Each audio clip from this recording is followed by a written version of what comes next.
Terserah ya, saya membicarakan yang saya ketahui ya.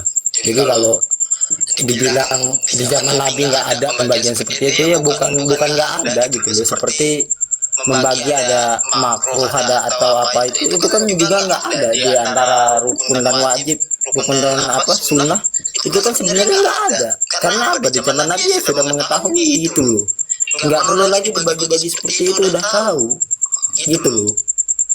Kenapa dibagi menjadi tiga itu untuk zaman-zaman terakhir ini gitu, untuk memahami umat ini agar mengetahui cara mengesahkan Allah gitu, apa salahnya gitu loh. Berarti di situ nggak wajib ya kita untuk mengimani kepada tauhid salasa ya. Iya nggak wajib, tapi mengimani itu juga nggak mengeluarkan orang dari Islam karena tujuannya sama. Tadi yang tawasul berarti dia keluar dari Islam nggak nih? Saya nggak berani yang menghakimi itu karena saya nggak tahu tawasul yang dimaksud itu seperti apa, yang lihat Bertawasul kepada orang-orang yang telah meninggal daripada kalangan orang soleh. Tidak bertawasul kepada Nabi. Bertawasul kepada Nabi.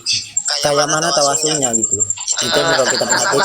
Tawasul bin Nabi Shallallahu Alaihi Wasallam. Enggak, kalau tawasul ke orang-orang soleh itu contohnya seperti apa gitu, mintanya seperti apa? Enggak kepada Nabi. Sekarang kita nggak bahas tentang yakni kita nggak bahas tentang orang soleh. Sekarang kita tawasulnya pada Nabi. Gimana hukumnya? Iya. Ana nggak berani bilang itu. Ana nggak tahu ini ya, nggak tahu hukumnya tentang itu. Ana nggak berani, bukan kapasitasnya untuk menjawab itu. Gitu. Berarti emang ini ya, atau sekedar mengikuti Muhammad bin Abdul Wahab untuk masalah tawasul ini ya? Iya, Ana nggak mengikuti Muhammad bin Abdul Wahab karena emang dinukilkan dari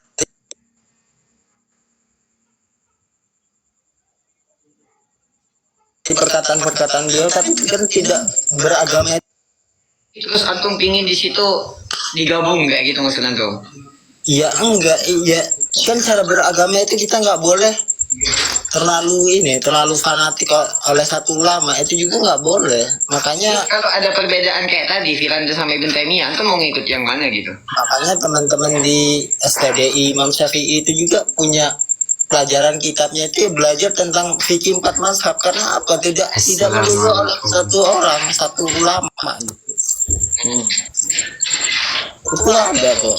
Ada kitabnya sendiri tentang itu. Assalamualaikum. Makanya setiap kajian-kajian yang dibilang Wahabi itu ada pandangannya, itu semua disebutin menurut pandangan imam ini, itu disebutin gitu loh. Itu juga ada kok, enggak taklid buta oleh satu ulama atau satu golongan, itu enggak. Waalaikumsalam. Lanjut Bibit. Boleh bertanya? Sebab tadi masalah ini membawa kias, kemudian apa tadi? Bahasan-bahasan usul fikih. Saya tertarik. Apa Mas Lani paham maksud daripada kias? Saya nggak berani mengatakan bahwa tawasul sama dengan kias. Saya tidak pernah menemukan hal ini di kata para ulama yang muktabar. Jika salah ya saya salah tentang itu. Iya, saya belajar, sedang baca insya Allah. Jadi begini Pak, hendaknya kita jangan berbicara sesuatu yang tidak kita ketahui. Kita mengetahui nih, Bapak tidak tahu kias itu apa, kemudian Bapak nyeletuk bawa kias. Jadi yang nilai itu bukan kita Pak, yang nilai itu sekitar 100 orang. Gimana maksudnya? Jadi kata Imam Ibn Hajar, man takallama biwiri fannihi atahu ajaib. Seseorang yang berbicara tanpa ilmu, maka dia akan mendatangkan hal-hal yang aneh yang tidak pernah ulama Mu'tabar keluarkan. Kok bisa tawasul dikiaskan kepada hal yang lain. Sedangkan tawasul ini amrun khariji sama qiyas ini juga amrun khariji, dalam artian tidak bisa disatukan gitu. Oke, disclaimer dulu ya. Di sini saya itu bicara, misalnya saya bilang ada yang sesuatu ini aja apa hal ini bisa, itu bukan saya berfatwa bahwa seperti ini nggak boleh, bahwa seperti bukan. Saya posisinya di sini naik, kemudian ditanya gitu loh, ditanya seperti apa pandangannya. Jika saya berpandangan seperti itu, apa salah gitu loh? Apakah saya di sini Saya tidak menyalahkan pandangan Bapak, dan saya belum mengkritik pandangan Bapak. Saya hanya mengkritik bagian kalimat qiyas, karena Bapak bawa qiyas. Saya tanya, Bapak paham nggak qiyas? iya, saya salah di situ. Saya bawa kias. Oh gitu.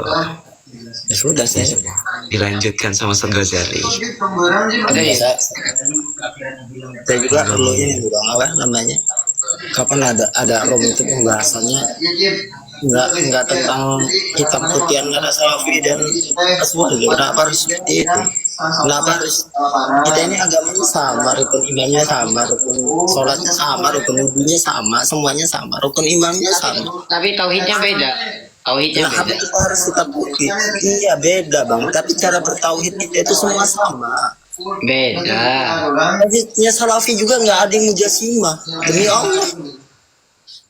Jangan bawa nama Allah Pak. Nanti kalau dikasih tahu, Nggak ada. Iya memang ada pendapat ulama yang mengatakan tangan Allah segala macam, tapi itu pendapat. Bapak, kenapa kita katakan akidah bahwa berbeda? Karena Bapak melihat orang yang tawasul aja kafir, Enggak. atau musyrikul akbar. Bukan enggak, Bapak yang nggak tahu. Di Bapak, di akidah Bapak itu orang yang tawasul kepada anbiya, orang yang tawasul kepada solihin itu syirik, dan syiriknya bukan syirik asghar, syirik akbar. Dan syirik akbar Enggak seperti itu. yukhrijun minal millah Pak, dikeluarkan dari agama. Kalau dikeluarkan dari agama, apakah muslim? Enggak dong. Bang, beda bang ya. Di Bapak zamannya yang nggak belajar, saya yakin Bapak belum belajar lebih dalam dengan akidah cerita beda. ini. Saya pun kalau saya belajar emang ini, saya juga bisa menjawab. Dan itu semua ada jawabannya. Itu guru-guru saya juga. Mana jawabannya? Iya. Saya bingung dengan teman-teman Wahabi ini pede nggak belajar, cuman pede ngomong. Bukan nggak belajar, saya belajar terus saya belajar. Oh iya. Waalaikumsalam, monggo Ustaz. Izin, jadi begini Pak Lani. Enggak cukup satu orang aja, enggak perlu nambah orang lagi untuk menjawab saya gitu. Kok Bapak malah mengatur? Ya enggak loh, buat apa gitu? Itu kan diskusi gitu. Kenapa harus semua orang ngide jadi bicara semua? Kan enggak ini. Ya, beliau mewakilkan saya Pak Lani. Siapa yang bilang? Beliau enggak bilang itu. Dan coba ini apa itu gambar betul demi kali ini katanya seperti itu. Ustadz Debri, Habib akan mewakilkan ke saya kan? Iya, monggo. Saya akan turun, agak di framing koyokan. Oke. Semua setuju asal itu satu pandangan gitu. Itu pengecutnya. Asal satu pandangan semua boleh bicara, itu kan salah sebenarnya. Iya. Coba Lani, teman-teman salafi itu naik 2 atau 3 atau 4, yang bicara hanya satu orang yang boleh, sementara yang lain nggak boleh bicara. Itu ini si Rizky udah di atas kok. Pak Lani, boleh izin Pak Lani? Enggak saya gini. Saya ke atas ini tidak bawa senjata ataupun pistol Pak Lani. Enggak loh, itu bahas yang pokok gitu. Iya. Jadi saya menjadi perwakilan dari Aswaja. Kenapa Aswaja itu selalu membahas ini? Ya dikarenakan sering disalahkan. Dikit-dikit ini salah, ini bid'ah, ini musyrik. Nah, maka dari itu Aswaja itu menjawablah istilahnya dari tuduhan-tuduhan yang tidak berdasar itu. Gitu. Karena kalau misalkan dibiarkan tuduhan-tuduhan terhadap Aswaja, wah ini kafir, ini anun, khawatir dikira tidak ada jawabannya. nggak ada, yang bilang orang itu kafir itu. Insya Allah anak bertahun-tahun ngaji di yang dibilang Wahabi itu nggak ada kata-kata kafir dari guru-guru anak. Oh, dibacakan berarti kurang bacanya sampean. Bukan, emang di kitabnya itu ada, tapi kan zamannya kitab seperti kitabnya Muhammad bin Abdul Wahab itu kan zamannya beda dengan kita juga nggak bisa menghukumi tawasul. Ya kan zamannya beliau. Kalau tidak dari kita mau diambil dari mana ilmu Bapak? Gini Bang, di zamannya Muhammad bin Abdul Wahab itu penyimpangannya seperti apa kita nggak tahu, mengapa dia sampai menghapus, tapi itu kan ini Pak Lani kan sering kan dari infonya itu nggak kayak sekarang bisa disebar dari sosial media, kita tahu segala macam penyimpangan di berbagai negara dengan satu gadget gitu. Zaman sekarang itu nggak seperti zaman dulu, nggak seperti itu, sehingga pandangan kafir itu bisa saja di dekat rumahnya ada orang sampai sujud di kuburan, itu kan bisa saja Bang. Pak Lani sudah. Alhamdulillah, ini tahu tidak konsep Tauhid itu penjelasan dari Ibnu Taimiyah terus ke bawah, tahu tidak konsepnya itu bagaimana? Yang mengkaji itu banyak Bang, tidak mungkin mereka melenceng dari itu, nggak mungkin lebih tahu, abang lebih tahu dari mereka gitu. Bentar, Mereka belajarnya dari sana, nggak mungkin abang lebih tahu dari mereka, nggak saya bisa. tidak mau mengatakan lebih tahu Bapak. Tadi Anda mengatakan banyak, yang satu saja, gimana keterangannya? Banyak apa? Lah, tadi katakan banyak keterangannya, perbedaannya di situ. Coba salah satu saja bagaimana yang banyak itu? Perbedaan tentang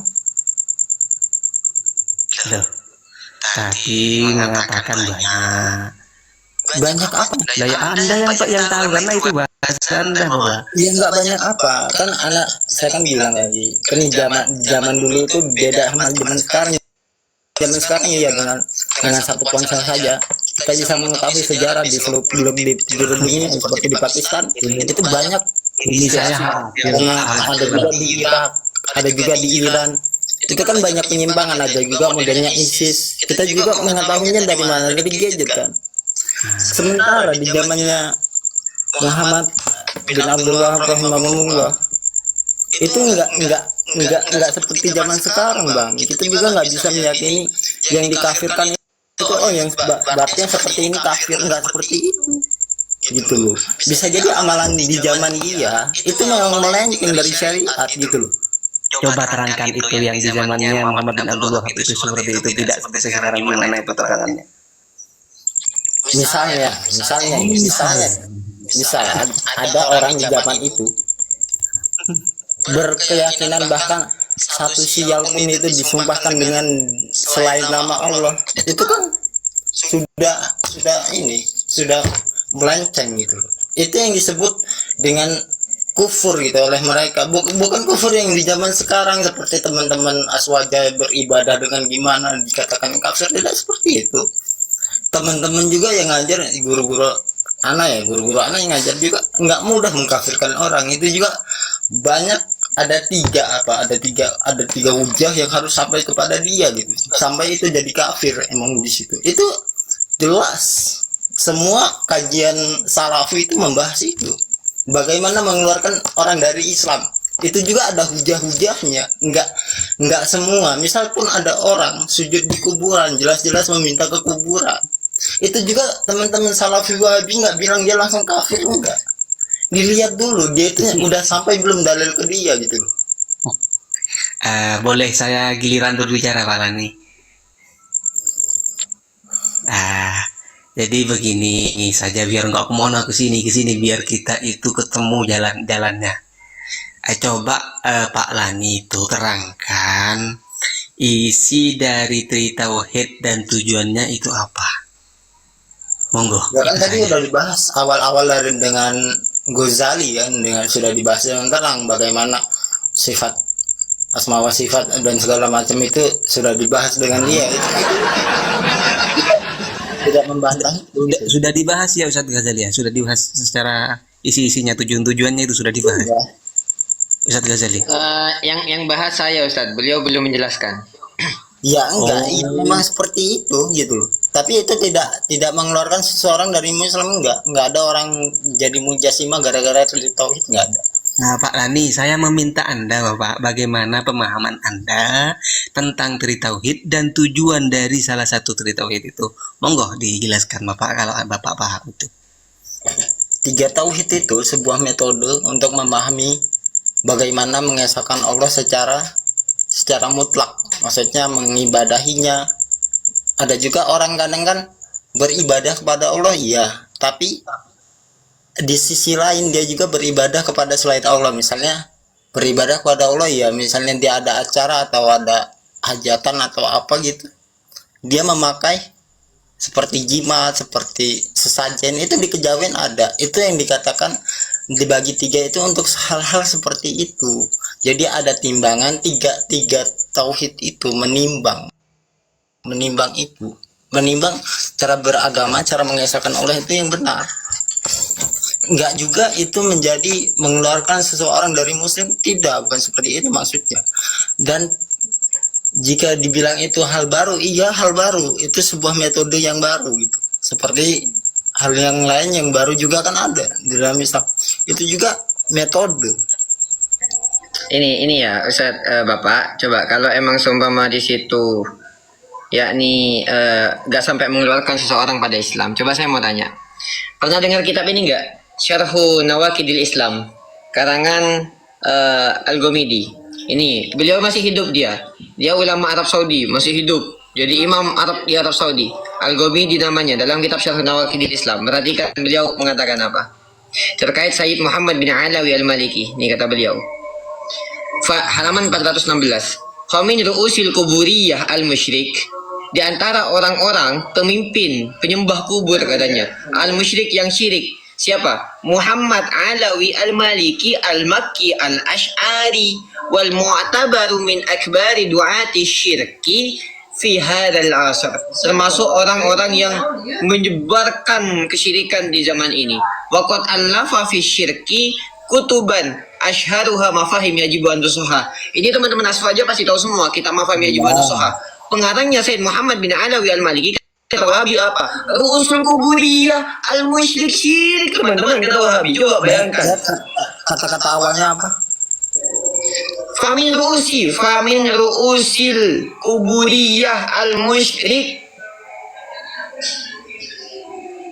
kepala penyembah kubur yang syirik katanya. Tuh, di situ kan jelas kata-katanya penyembah kubur. Siapapun orang Islam bicara penyembah kubur. Sejak kapan Muhammad bin Alawi Al-Maliki disebut sebagai Syekh Muhammad bin Alawi Al-Maliki? Dia itu penyembah kubur. Sejak kapan beliau menyembah? Oke, kalau personalnya nggak setuju jika memang itu. Tapi kata-kata dari awalnya itu wajar jika dia dibilang musyrik gitu. Makanya kenapa dia menisbatkan kuburiyah? Karena beliau bertawasul, karena beliau beristighosa. Anda bisa dilihat di dalam kitab Mafahim juga beliau. Iya. Anda tahu nggak kitab Mafahim juga dosoha? Mafahim juga dosoha ini pembahasan istighosa, tawasul dan lain-lain. Beliau di situ mengharamkan bahkan mensyirikkan orang yang menyembah kubur. Tapi beliau mengatakan akan bolehnya tawasul. Tapi disebut apa sama si Wahabi ini? Rusul kuburiyah, kan kocak. Abang setuju nggak kalau orang menyembah kubur itu tidak syirik? Bahkan Syekh Muhammad Alawi Al-Maliki yang disebut syirik di sini, di dalam kitab Mafahimnya mengatakan nggak boleh kita menyembah kubur. Ya udah cukup di situ. Tapi kenapa si Wahabi ini menyebut beliau sebagai penyembah kubur? Tuh, Bang, sabar Bang, itu saudara kita Bang, seiman Bang. Makanya karena beliau beriman, kenapa sama Wahabi disyirikkan coba? Ya salahnya itu anggota Muslim juga, itu saudara kita juga gitu. Udah tahu saudara malah disyirikkan. Ngapain ini Wahabi yang kayak gini nih? Ya kan dia punya pegangan sendiri Bang. Kenapa sih? Kenapa harus dibahas terus gitu? Pak Lani, punya pegangan. Kan kocak. Ini menuduh orang sembarangan kubur ini menurut Pak Lani, Jadi sistemnya begini Pak Lani, ketika sambian itu lebih cocok, langsung jawabannya karena punya pegangan sendiri. Dikira orang lain itu langsung tidak punya pegangan sendiri. Dan seperti itu Pak Lani, jadi konsisten. Benar, Afwan, Ustaz Hasani bisa lanjut nggak? Ini kita baru sholat maghrib di sini, baru adzan, mau sholat dulu. Anda bisa lanjut nggak? Insya Allah. Oke, anak-anak jadi nanti moderator dulu ya. Oh, Sekarang mau sholat. terima ya. Nggak terima disebut kuburiyun ya. Nah, emang ajaran kuburiyun begitu kan? Enggak. Terima aja sih. Emang kenapa? Kalau Enggak disebut seperti itu loh. Di kitab tadi, bahkan di kitab tadi itu sudah jelas penyembah kubur. Ya wajar kalau penyembah kubur. Ya, yang dituduhkan siapa bang? ya kenapa kalau disebut kuburiyun? Benar. Emang katakannya gimana? Bentar ya, diam semua, diam semua. Mana? Bijahi, bihak, Diam semua, Rizky, diam dulu Rizky. alawi. Ustaz Hasani, anak mau sholat maghrib dulu. Gila di sini baru adzan. Gitu belajar. Diam dulu lah. Anak mau sholat dulu. Anak udah jadi nanti moderator ya. Ustaz Hasani. Iya. Nah, Kenapa lanjut. nggak terima disebut kuburiyun? Orang faktanya begitu kok. Enggak. Joget-joget di kuburan, ya kan, jongkok-jongkok di kuburan. Istighosahnya apa? Bijahi Syekh. Ya Syekh Agisni, ya Syekh tolong saya, ya Syekh. Ya wali anu, ya wali anu. Kita nggak menyerang personal loh. Kita menyerang amaliyahnya. Nah itu di kitab tadi apaan itu? Amaliyahnya yang Itu menunjukin ubudiyah dan uluhiyah. Kenapa? Uluhiyah itu kita meyakini Allah yang disembah, Allah yang diminta. Al-Maliki aja dituduh. Lalu kalau minta apa dia syirik ya? Apalagi kita orang ini dari betul Wahabi ya. Uluhiyahnya kemana? Ya harus ngeri lah, beragama itu harus ngeri bang. Yang syirik ya syirik, yang bid'ah ya bid'ah gitu. Agama itu emang harus Dia penglari, Tadi ente bilang penglari. Kenapa ya? Kok nggak diterima disebut tidak kuburiyun? mengkafirkan orang